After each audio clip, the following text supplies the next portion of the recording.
با سلام و خسته نباشید به همه رفقا از کار و فعالیت های مستمر روزانشون. بحث امروز راجع به مواضع ما در این یا آن مورد نیست. بحث بر سر تحلیل ما از وضعیت سیاسی مشخص کنونی و وظایف و اولویت های ماست. این به معنای اون نیست اخذ مواضع، ابراز مواضع مهم نیست، ولی مسئله این است که الان و در این مقطع اون چیزی که ما بهش احتیاج داریم تحلیل مشخصی از اوضاع و استنتاج سیاسی و تاکتیکی مشخص از این بحث ماست. رفقا در جریان هستند که به تازگی گزارش سیاسی پلنوم هم در فرم تفصیلی و هم به شکل خلاصه منتشر شده و فرض من اینه که رفقا اونو مطالعه کردن. به علاوه به طور روزمره هم در مورد مسائل روز سخن گفته شده و تلاش ما بر این بوده که از این لحاظ خلایی باقی نگذاریم. از این رو اینو عرض میکنم که اگر جوانبی از این بحث، جوانبی از این مسائل در این بحث ما منعکس نمیشه، بدونید که به معنای این نیست که نادیده گرفته شدن یا فراموش شدن. در واقع بحث امروز چیزی است که به ظاهر درباره چیزیه که به ظاهر هنوز اتفاق نیفتاده، اما عملاً از همین حالا داره آینده ما را می‌نویسه. دوره‌ای که جنگ 40 روزه را شاهد بودیم یه دوره حساسی است، یه دوره ویژه‌ای است و به علاوه از دیماه گذشته به این طرف و از مقطع قتل عام معترضان در خیابان‌های تهران و شهرهای بزرگ، از اون موقع تا حالا اتفاقات مهمی افتاده. این جنگ 40 روزه و این اتفاقات موازنه ها رو به هم زده و در این شرایط جدید هم حاکمیت و هم جامعه دارن در حال چیدن مهرهای خودشون هستن. آمریکا، اسرائیل، ایران، کشورهای منطقه، همه هر کدام به نحوی دستن در کار سبک سنگین کردن شرایط هستند تا بتونن منافع خودشون تامین کنند. چرا این بحث امروز برای ما حیاتی است؟ چون اگر ما آینده محتمل را پیش بینی نکنیم، دیگران ما را به سمت سناریوهای خودشون میکشونند. چون اگر فقط به سقوط سریع جمهوری اسلامی یا مثلا به تثبیت قطعی این رژیم فکر کنیم، دوباره در دام همان دوگانه‌ای میفتیم که در خیزش قبلی، در خیزش 1404 و در خیزش های سالهای قبلترش، در دیماه 96، در آبان 98، در 1401 تجربه کردیم. و چون وظیفه یک حزب جدی اینه که نه فقط شعار بلکه افق تاکتیکی و آمادگی سازمانی داشته باشه، بنابراین من بحث خودم رو حول چند سناریوی منطقی پیش میبرم که به شیوه قابل درکی مطرح هستند. اما وقتی راجع به این به اصطلاح سناریوها صحبت میکنیم، همینجا هم تأکید میکنم که هیچ کدوم از این سناریوها به صورت خالص تحقق پیدا نمی کنند و ما معمولا با ترکیبی از آنها طرف خواهیم بود. اما برای اینکه بتونیم راه خودمون رو از بین این پیچیدگی اوضاع پیدا کنیم، بایستی بتونیم از لحاظ نظری این سناریوها رو از هم تفکیک کنیم تا بتونیم در شرایط حساسی که پیش خواهد اومد به شیوه کارا و منطقی راه خودمون رو در متن این اوضاع پیدا کنیم. بنابراین به هر حال این سناریوها مهم هستند و خیلی ها هم به شیوه منطقی راجع بهش صحبت کردن. ما بایستی مختصات هر کدوم از این سناریوها رو بشناسیم و جایگاه خودمون رو در هر کدوم از این سناریوها تعریف کنیم و مهمتر از همه ببینیم چگونه میتونیم از طرف شدن ظرفیت‌های این جامعه در قبال این سناریوها جلوگیری کنیم و در این حال سرمایه اجتماعی خودمون رو حفظ کنیم و باز تولید کنیم.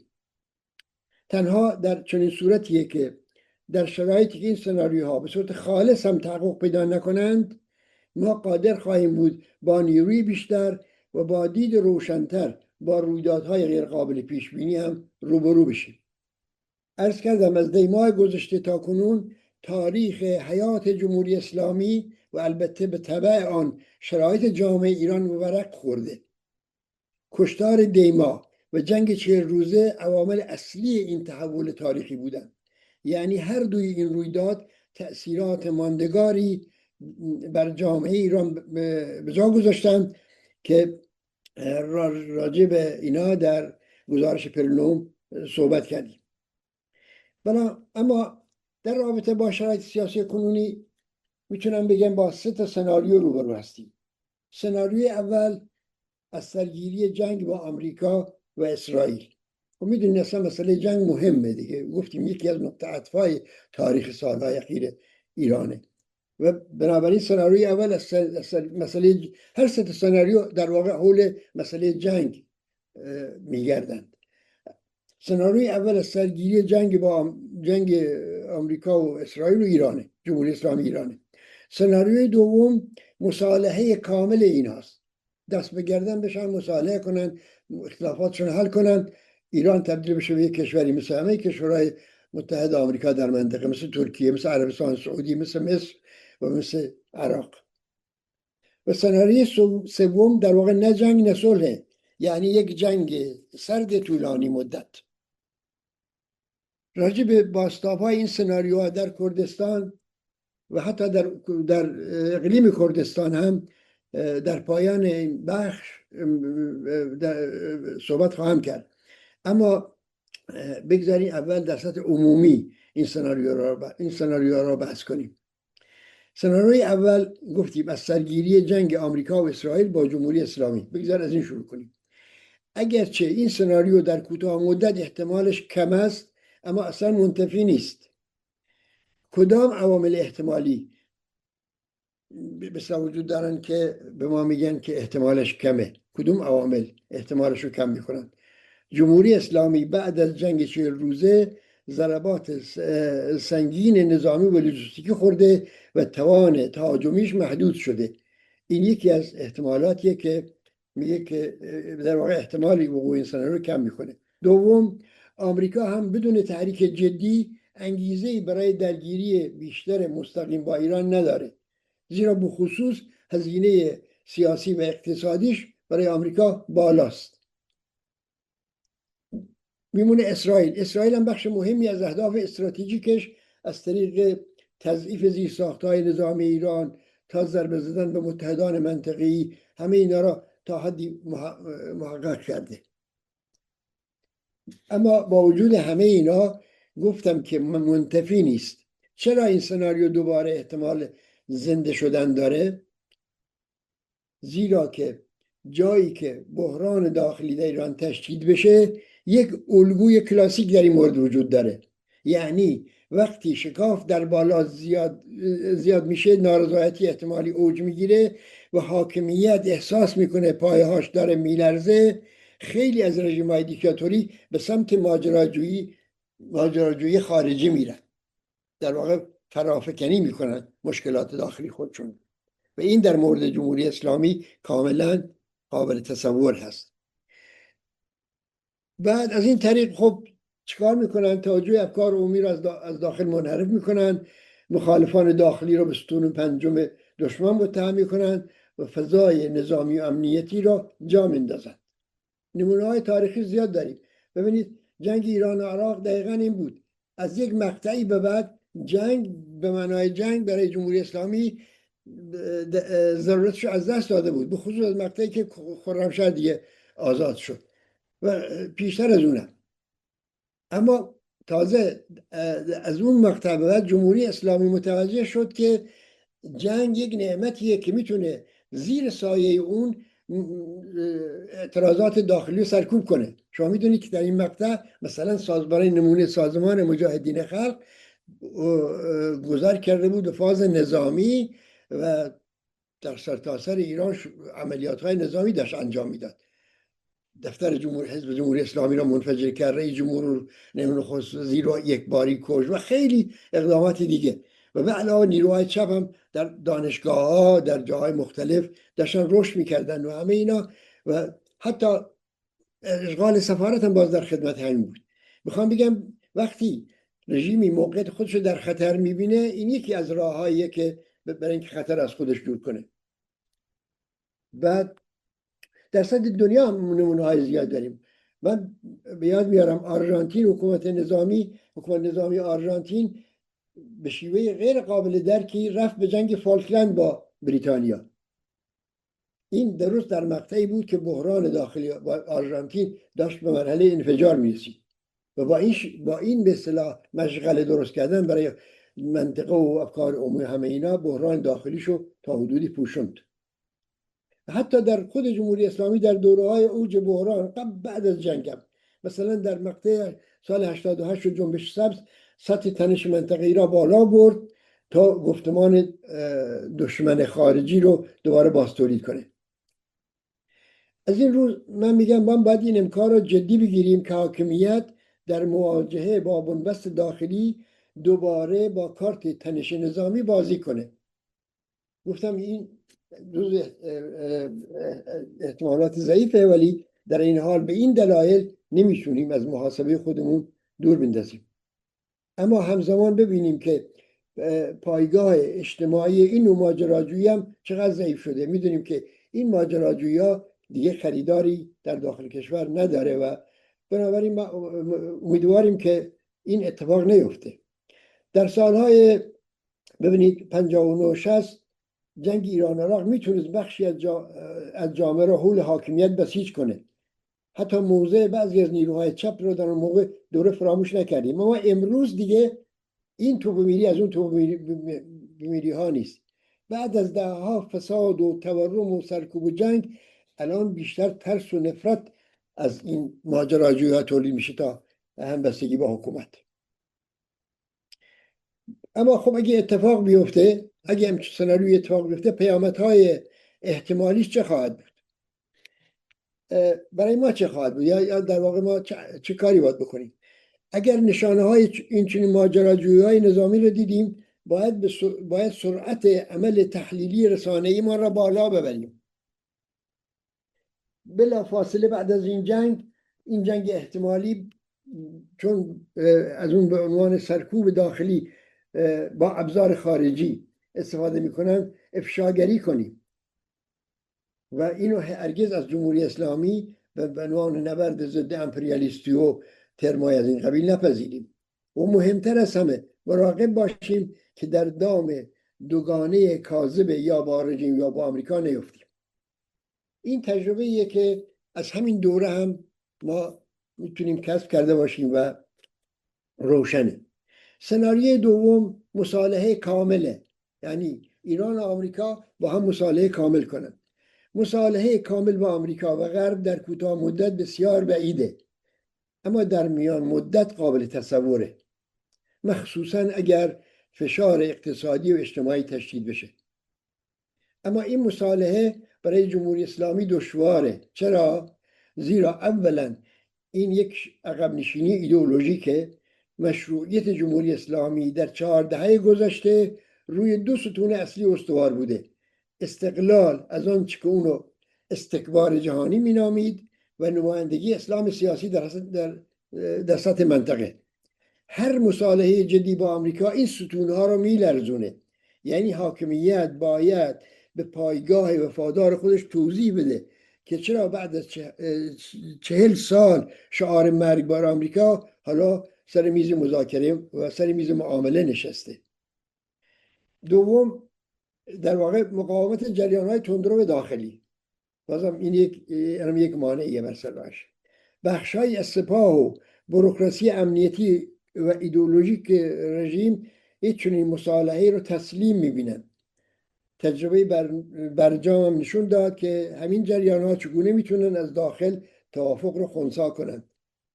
اینا هیچی نشده از حالا صداشون در اومده، جلیلی و خیلی ها، و میدونیم که اینا هم مسلحن، هم حسابی سیر شدن و هم به اندازه کافی متعصبم هستند. و دلیل سوم هم تجربه شکست خورده خود برجامه.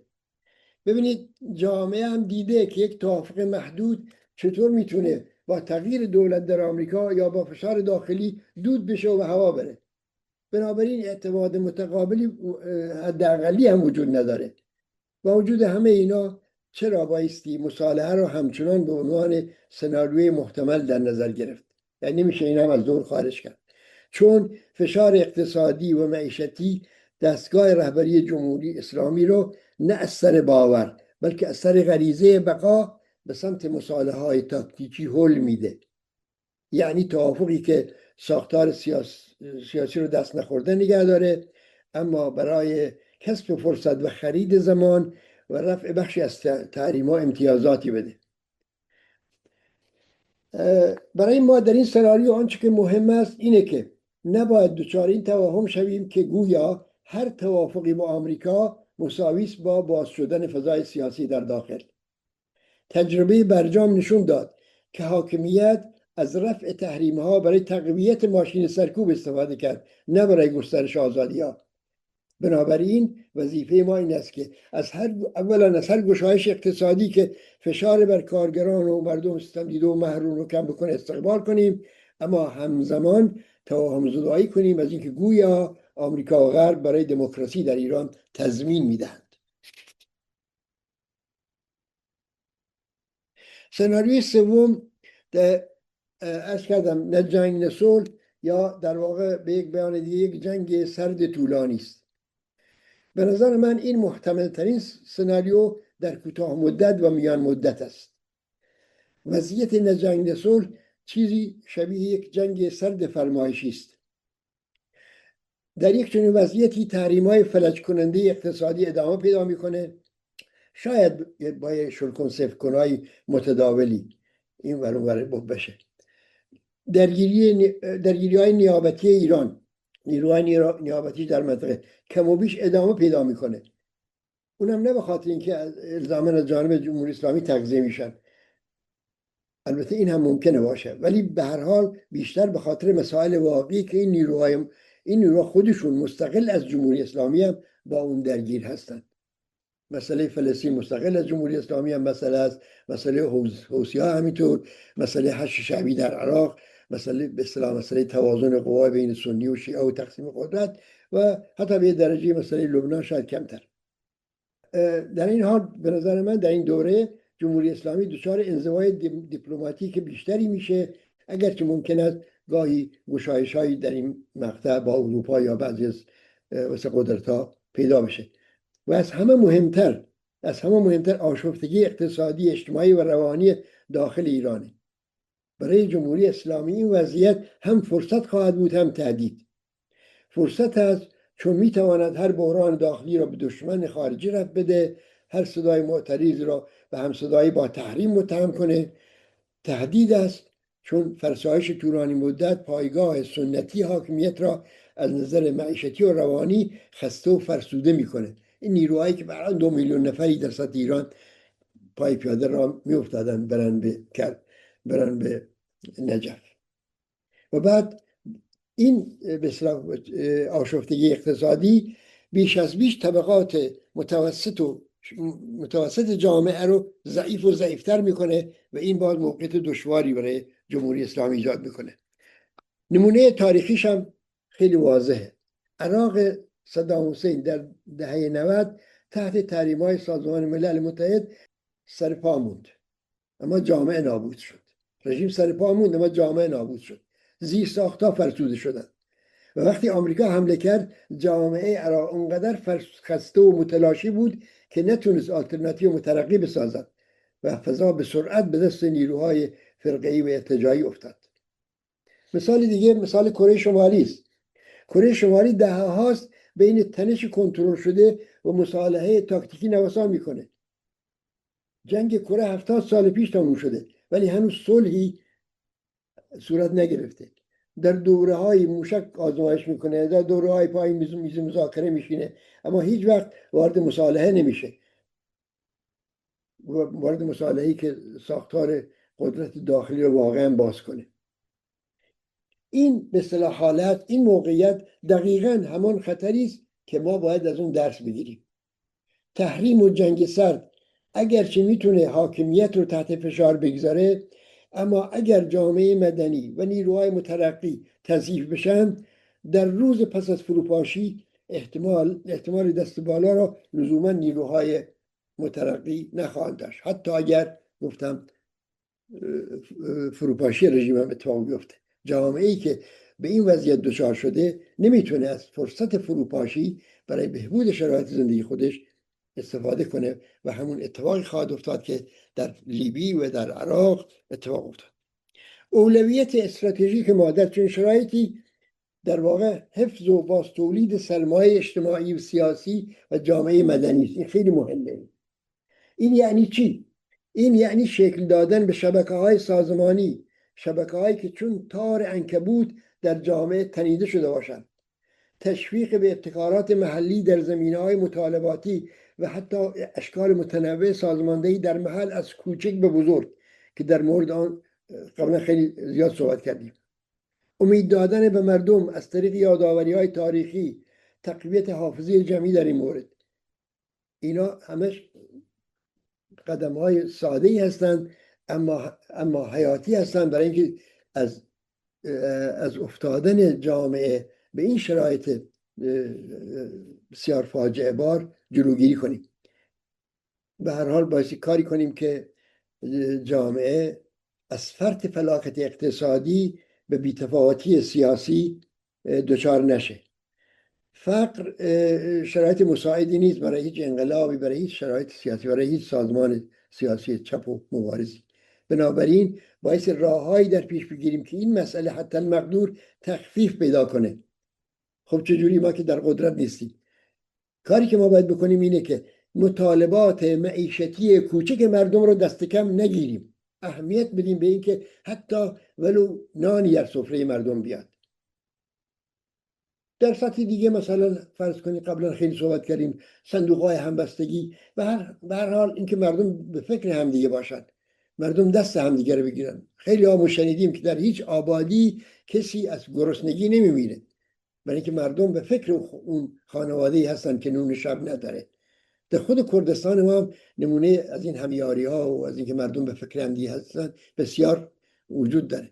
اینکه تمام این اصطلاح اقدامات برای اینه که مردم در لاک خودشون فرو نرن، از اینکه این رژیم نه با جنگ فروپاشید، نه با جنگ سقوط کرد، نه نمیدونم دیماه و رویدادهای عظیمی از این نوع تونست این سرنگون کنه، مردم رو به ناامیدی و به یأس دچار نکنه. اینا گفتم این سه سناریو رو حالا بعد در مورد کردستان یک بار دیگه مرور میکنیم. اما حالا ببینیم موقعیت اپوزیسیون و خصوص الان از اپوزیسیون خارج از کشور میتونیم صحبت کنیم چه خواهد شد. یکی از عناصر تعیین کننده در دوره پس از جنگ نقش اپوزیسیون خارج کشور و به ویژه جریانی است که به اصطلاح شرط بندی کرد روی سقوط سریع جمهوری اسلامی و روی این اصلا شکل گرفته. و نمونه برجستش سلطنت طلبان و احزابی در کردستان بودند که امید داشتند جنگ به سقوط سریع رژیم منجر بشه. تنها آنها هم نبودن، احزاب چپی هم بودن که روی همین تصور سرمایه گذاری کردن. حالا میخوام بگم که این به اصطلاح شکست استراتژیک که اپوزیسیون، این بخش از اپوزیسیون خارج کشور خورده، این بخش از اپوزیسیون رو این در واقع که جزء واقعیت سیاسی جامعه ایران هم هستن به چه سمتی میبره. این جریان در سالهای اخیر به خصوص در جریان خیزش زن زندگی آزادی تقریبا تمام سرمایه سیاسیشو روی سرنگونی سریع رژیم گذاشت. شعار این ماه آخر رژیم در آستانه فروپاشی است و اینا رو خیلی میشنیدیم. این شرط بندی ها عملا باختن، اما مسئله این نیست تنها اونا باختن، مسئله این است که پیامدهای این باخت چیست. هیچ باختی بدون پیامد نیست. پیامدهای این باخت چیست؟ پیامدها یکیش سقوط اعتبار تحلیلیشونه. وقتی بارها و بارها فروپاشی قریب الوقوع و نوید دادن و اتفاقی هم نمیفته، خب اعتماد سیاسی به اینا از بین میره. دومیش گستردگی سرخوردگی در بخش بدنشونه، بدنه معترض، بالاخره نیروهایی بودن بدنه‌ای داشتن. بخشی از جوانانی که به این گفتمان اینا دلبسته بودن حالا دچار نوعی بی‌تفاوتی و دلزدگی شدن. تو خود کردستان هم شاید درجه دیگه بحث کنیم، همین پدیده رو ما شاهد هستیم. اونایی که وعده به اصطلاح استفاده از فرصت آزادی کردستان را در سایه جنگ میدادن، الان جوابی ندارن به مردم بدن و مردمی که به اونا دل بسته بودن از اونا دل زده میشن. ولی خب از اونا دل زده میشن، به کجا میرن؟ این ممکنه الزاما مثبت نباشه. اما در واقع میتونم بگم که این موضع گیری های اپوزیسیون خارج کشور ریشه های عمیق‌تر و جدیتری داره که بررسی این ریشه ها ما را به سمت در پیش گرفتن راه درست هدایت میکنه. مهمترینش فقدان پیوند ارگانیک با جنبش های اجتماعی داخله.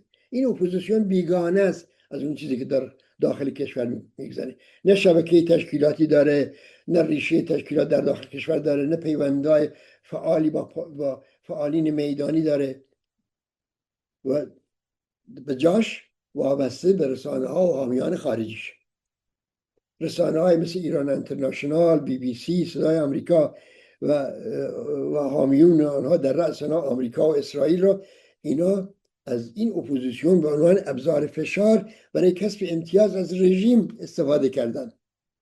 اما در هر حال منافع منطقی و ژئوپلیتیک اونا، منافع منطقی و ژئوپلیتیک خودشون دارن و اونو تعقیب میکنن و الزاما با منافع این بخش از اپوزیسیون منطبق نیست و همونطور که شاهد هستیم، به زودی بیشتر هم شاهد خواهیم بود، کاملا اینا رو وجه المصالحه قرار میدن یا از اینا رو به فراموشی میسپارن. این مثل رسانه هایی که نام بردم امروز میتونن از فردی یک لیدر و رهبر بسازند و فردا حذف کنن. این چیزی که ما تو این دوره شاهد بودیم. به علاوه به نظر من یک عامل دیگه هم مهمه در مسئله اپوزیسیون و اونم وجود شکاف‌های عمیق درونی اونهاست که این شکاف‌های درونی و تفرقه از کارهای اونا به شدت کاسته. از سلطنت طلب تا لیبرال، از ناسیونالیست افراطی تا چپ پراکنده، همه اینا باعث به نقطه ضعف این اپوزیسیون خارج کشور اضافه کنیم. اپوزیسیونی که ریشه در جامعه مدنی داخل ندارد در بهترین حالت فقط میتونه ابزار فشار بین المللی بر رژیم تا حدودی تقویت کنه، پرونده حقوق بشری رو زنده نگه داره. اما بدیل سیاسی واقعی رو تنها نیرویی میتونه بسازه که در داخل یا در پیوند واقعی با داخل باشه، ریشه در شبکه‌های اجتماعی، صنفی، جنسیتی، مبارزه ملت‌های تحت سیستم اینا داشته باشه، سازمان ساخته باشه، رهبریش مقبولیت اجتماعی پیدا کرده باشه. اما برای ما در مورد خارج کشور سوال واقعی اینه که چه کنیم که خارج کشور ما ما در خارج کشور به چنین سرنوشتی دچار نشیم و در قبال این اپوزیسیون که این مثلا افقشه و دور سرنوشتشه چه باید بکنیم؟ پاسخ در این سخن به اصطلاح حکیمانه پیشینیان نهفته است که میگوید ادب را از کی آموختی؟ از بی ادبان. این واقعیت را تمام و کمال در فعالیت عملی خود باید منعکس کنیم و این است که آینده سیاسی و این واقعیت رو به اصطلاح از تکراری واقعیت خسته نشیم که آینده سیاسی ایران در نهایت در تهران، سرندج، اهواز و زاهدان رقم میخورد، نه در واشنگتن و لندن و برلین و پاریس. در این حال یعنی این تفکر رو در تشکیلات خارج کشور ما جا میفته. مرزبندی روشن و طبقاتی دموکراتی و مستقل خودمون رو در خارج کشور حفظ کنیم. نگذاریم گفتمان سوسیالیسم، عدالت اجتماعی و آزادی با گفتمان بازگشت به نظم قبل از 57 یا نیولیبرالیسم اوریان امروز قاطی بشه. و البته در این حال از هر شکافی هم که رژیم را تضعیف کنه در همین زمینه فشار بین المللی و پرونده حقوق بشر و غیره هم میتونیم استفاده کنیم. و البته راجع به اینکه در خارج کشور ما چه کار باید بکنیم در کنفرانس اخیرمون فرموله کردیم، در گزارش پلنو هم روش تاکید کردیم. به نظر من این اهداف که اونجا فرموله شده و بیان شده جلوگیری میکنه از اینکه ما به سرنوشت این سرنوشت بقیه اپوزیسیون خارج کشور سرنوشت محتوم ما هم باشه. اما برگردیم به اون مسئله اصلی ما که عبارت است مبارزات در داخل کشوره. در زمینه اعتراضات و جنبش‌ها در داخل دو مسیر عمده کاملا متفاوت پیش روی ماست. این دو تا مسیر رو باید بشناسیم. مسیر اول شتاب زدگی مجدد و توهم آستانه فروپاشی. قبلا صحبت کردیم.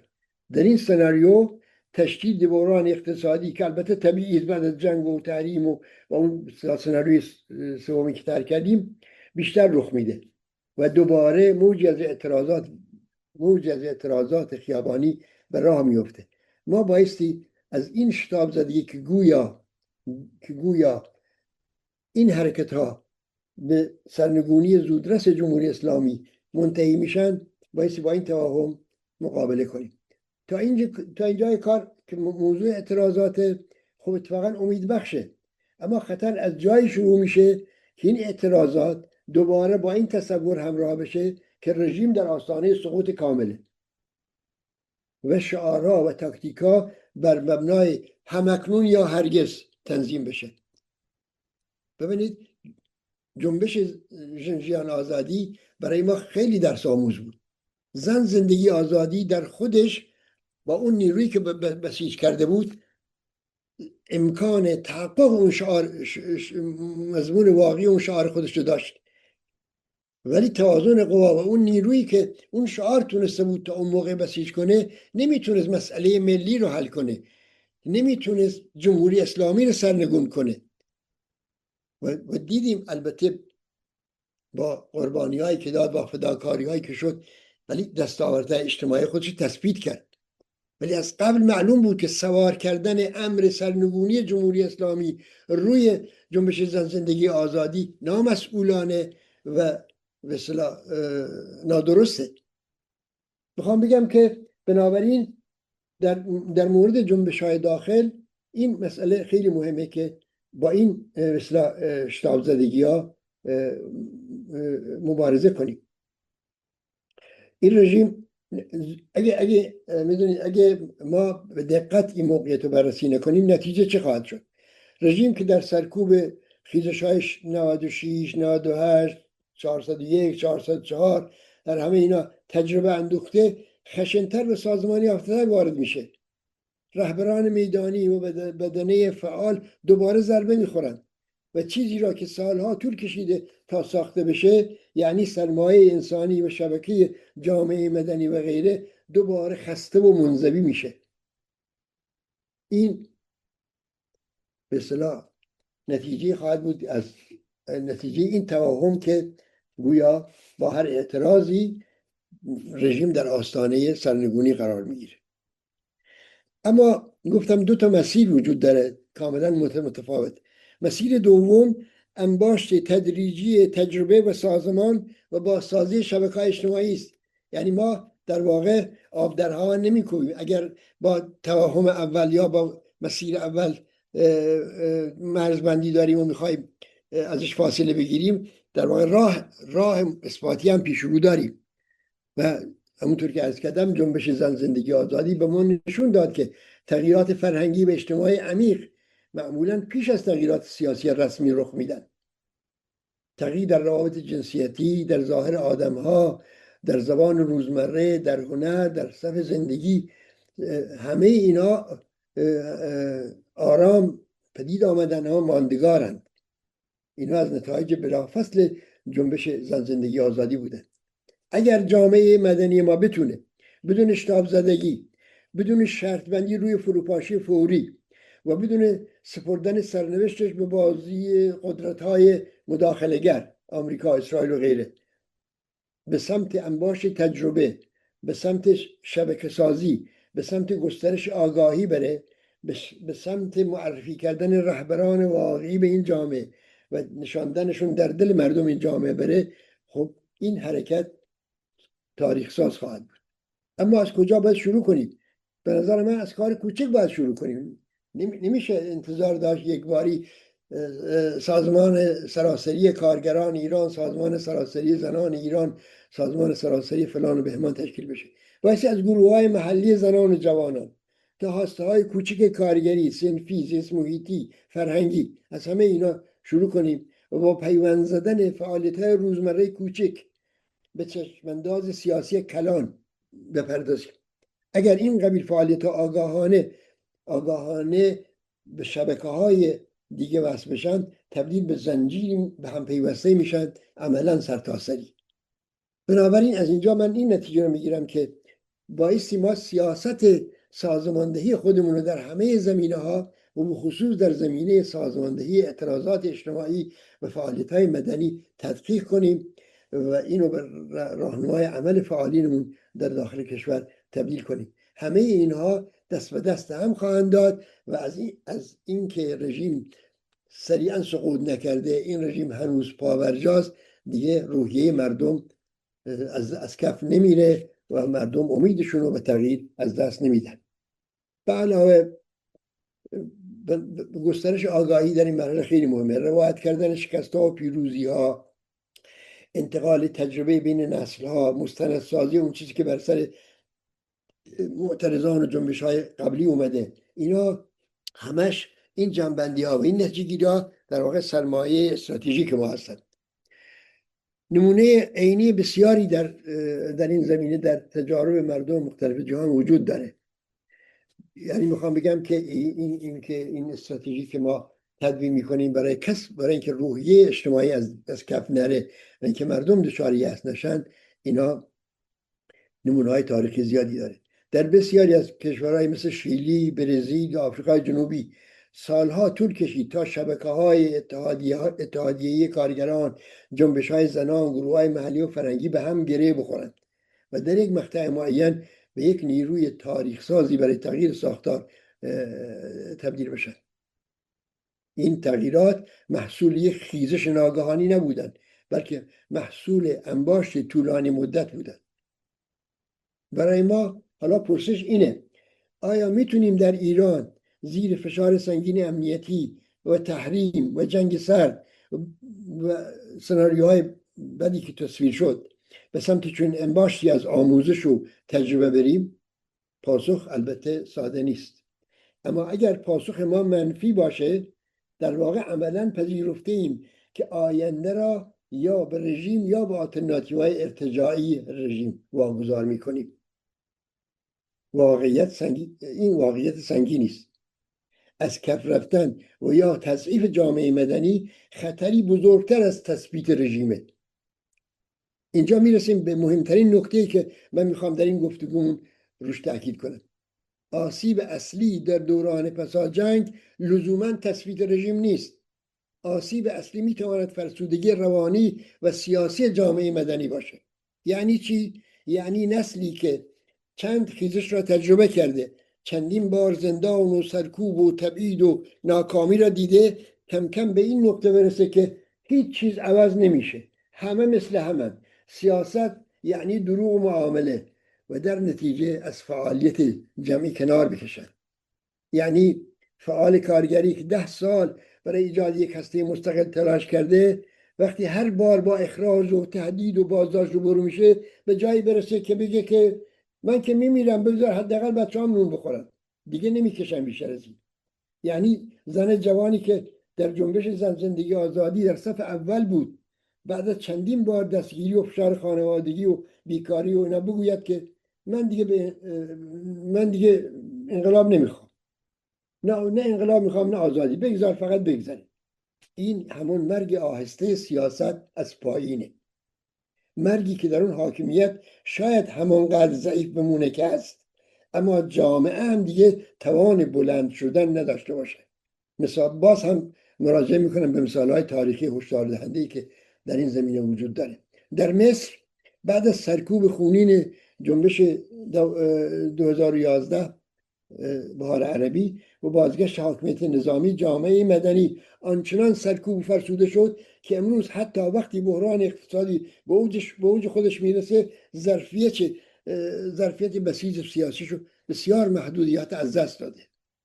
در سوریه ترکیب جنگ مداخله خارجی و فقه گرایی و سرکوب و همه اینا جامعه رو متلاشی کرد، به طوری که حتی بعد از سقوط رژیم بشار اسد هم رفته، اما ساختن یک بدیل دموکراتیک مترقی کار فوق العاده دشواریه. اینا در واقع آینه هستن برای دیدن خطری که ما در ایران روبرویمون هست. تحریم، جنگ، سرکوب و مهاجرت انبوه میتونه در مجموع انرژی سیاسی جامعه رو تخلیه کنه. در همچین شرایطی حتی اگر در بالا هم شکافی ایجاد بشه، لزوما نیرویی که جای خالی را پر کنه نیروی دموکراتیک و برابری خواه نخواهد بود. بنابراین اگر بخوایم با خودمون صادق باشیم، باید بگیم که مهمترین متغیر در آینده تحولات ایران فقط توازن قدرت در بالا نیست. مهمترین متغیر این است که جامعه مدنی تا چه حد زنده، سازمان پذیر، امیدوار و دارای حافظه جمعی باقی بماند. اگر این متغیر سقوط کند و این واقع تحقیق نشه، حتی سقوط رژیم هم میتونه ما را وارد چرخه‌ای از هرج و مرج و دیکتاتوری در قامت جدید بکنه و ستم و سرکوب و بازتولید بکنه. خب رفقا، اگر همه این سناریو را کنار هم بگذاریم، از احتمال محدود از سرگیری جنگ تا مصالحه تاکتیکی، تا جنگ سرد طولانی، تا موقعیت شکننده اپوزیسیون خارج کشوری و دو مسیر متفاوت جنبش داخلی که عرض کردم، چند نتایج عملی برای ما به عنوان یک جریان چپ و سوسیالیست روشن میشه. من میگم این نتایج رو دست کم نگیریم و به طور خلاصه من به اونا اشاره میکنم. اول، رهایی از توهم فروپاشی قریب الوقوع. ما نباید مثل حاکمیت همه چیز رو امن و باثبات ببینیم و نمانند بخشی از اپوزیسیون هر اعتراضی رو مقدمه سقوط نهایی بخونیم. این یعنی تاکتیک هامون بایستی همون گونه که لنین، تواناترین تاکتیسیانی که تاکنون جنبش چپ به خودش دیده است، میگوید باید بر اساس تحلیل مشخص از شرایط مشخص تاکتیک اتخاذ کنیم. هر بار که به رفقامون و بدنه اجتماعیمون میگوییم به زودی تمام میشود، اگر نشود خودمان به نومیدی آنان کمک کرده ایم. و دوم، تمرکز استراتژیک بر حفظ و بازتولید سرمایه جامعه مدنی. کار اصلی ما فقط آماده شدن برای روز انقلاب نیست. کار اصلی ما تقویت توان جامعه برای دوام آوردن تا آن روزه. یعنی کمک به شکلگیری و ایجاد تشکل‌های کوچک اما پایدار و کمک بر هم تنیدن آنها چون توری از تار عنکبوت در سطح جامعه. ما امکاناتی داریم، تلویزیون و رسانه‌های عمومی، از اینا حد اکثر استفاده بکنیم که از هر نوع مقاومت محلی، صنفی، جنسیتی، ملی که گرایش مترقی داره پشتیبانی بکنیم. تولید ادبیات گزینبخش که یأس رو به واقع بینی رو به اراده تبدیل میکنند. و خب در این حال این به معنی اون نیست که ما از هر شکافی هم که در بالای حکومت باشه و از فرصت هایی که قابل پیش بینی برای ما استفاده نکنیم. استقلال گفتمانی و سازمانی خودمون رو اما در هر صورتی باید حفظ کنیم. یعنی نه به نام وحدت اپوزیسیون عدالت اجتماعی و مسئله ملی و حقوق کارگران و زن را فراموش کنیم، نه به نام ضد امپریالیسم در کنار حاکمیتی بیستیم که کارگر را اعدام می‌کند و زن را سرکوب. و نهایتاً مراقبت از خود و نیروهای حزبی و جلوگیری از فرسودگی درونی. من اگر درباره فرسودگی جامعه مدنی صحبت می‌کنم، بایستی صادقانه بپذیریم که خودمان هم بخشی